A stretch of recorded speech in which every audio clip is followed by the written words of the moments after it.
હકનું 1 મહિનાનું અનાજ ચોરાઈ ગયું છે. કોઈને 2 મહિનાનું અનાજ નથી મળ્યું. શું કરી લેશો જોઈ તમે ગુંડાનું?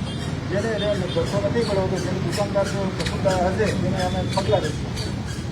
જે દુકાનદારે પણ માલ નથી આપ્યું કારદારો પણ નહીં, અંગૂઠા તો લઈ લીધા છે અને અનાજ નથી દીધું, તો એ પછી સ્ટેટમેન્ટ લખાવશે કારદાર કે અમને આ માલ નથી મળ્યો એટલે અમે એને પગલાં લઈશું.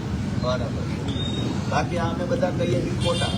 જેને માલ નથી મળ્યો કોઈને નથી મળ્યો. ધારાસભ્યનું લફંગો નથી. તમે મારી કોઈ વાતની વેલ્યુ હશે કે નહીં હોય? હા નહીં અમે આખા વિસાવદરનું અનાજ આ વખતે નહીં દર વખતે ચોરાઈ જાય છે. તમારા માણસો હપ્તા લે છે, ખુલ્લેઆમ પૈસા લે છે. છોકરા લંગડા થાય, આખી જિંદગીની કાળી કમાણી દવાખાનામાં વહી જાય. શરમ કરો બધા. પોલીસ બપોરથી એફઆઈઆર લખવાની ના પાડે છે કે હું એફઆઈઆર નહીં લખું. તમે બધા ભેગા મળીને ગુંડાઓની તરફેણ કરો છો. વિસાવદરના નવાબો એવી રીતે તમે બધા કામ કરો છો. આંગળો ગડી મામલતદાર ગુંડાની તરફેણમાં, પીઆઈ ગુંડાની તરફેણમાં, પુરવઠા શાખા ગુંડાની તરફેણમાં, તમામ અધિકારીઓ ગુંડાની તરફેણમાં છે. આ બધા પબ્લિકની તરફેણ તમને નથી દેખાતી? થઈ રહી તમારી કાયદેસરની કાર્યવાહી થઈ રહી. હવે કરી લીધું તમે ક્રાંતિ, તમારે કાંઈ થાય એમ નથી. મોહન બાપા છે ને ક્યાં છે? બધું અહીંયા જ છે. અમે એની રજૂઆત લઈ લઈએ છીએ. એની નહીં સાહેબ, બધા ગામમાં તમે તમારા તમામ ગામમાં 2 મહિનાનું અનાજ નથી મળ્યું. 1 જ મહિનાનું અંગૂઠા 2 મહિનાના લીધા. 1 મહિનાનું એ અડધું જ આપ્યું. ધારો કે 1 મહિનાનું અનાજ 10 કિલો મળતું હોય તો 1 મહિનાનું 5 કિલો આપ્યું. 2 મહિનાનું તો નથી જ આપ્યું, પણ 1 મહિનાનું પૂરું નથી આપ્યું. તમે હજુ ફરિયાદી ગોતો છો, કોઈ નહીં મળે. ગરીબ માણસ છે, બધાને બીક લાગે. કોઈ તમારી સામે બોલશે નહીં. મેં પહેલી વાર કીધું.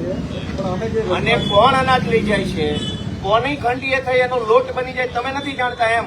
તમારી આખી મામલતદાર ઓફિસને ખબર છે. એ ગુંડાઓ ન્યા જ બેસે છે. ટેબલ ઉપર ટાંગા રાખીને ગુંડાઓ બેસે છે મામલતદારમાં, અમને ખબર છે. જે લોકો અનાજની ચોરી કરે છે એ તમારી પુરવઠા શાખામાં ટેબલ ઉપર ટાંગા રાખીને ગુંડાઓ બેસે છે. અને તમે તપાસનું નાટક કરવા નીકળ્યા છો.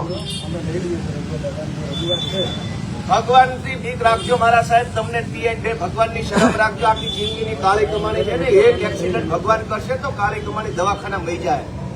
વાપરો એવા નહીં રહો. શરમ કરો. ભગવાનથી બીવો. ધારાસભ્યથી નો બીતા. પીઆઈ ફરિયાદ લેવા તૈયાર નથી. ભગવાન એક દવાખાનું મોકલશે તો આખી જિંદગીની કાળી કમાણી છે ને વહી જાય હોસ્પિટલોમાં. ખબર નહીં રે ક્યાં પૈસા વહ્યા ગયા.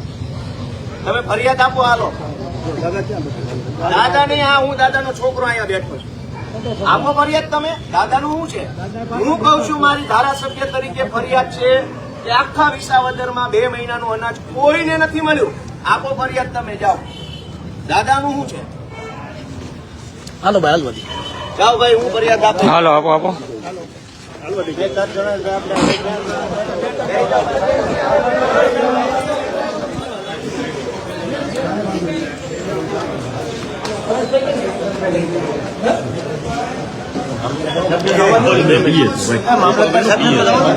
સાહેબ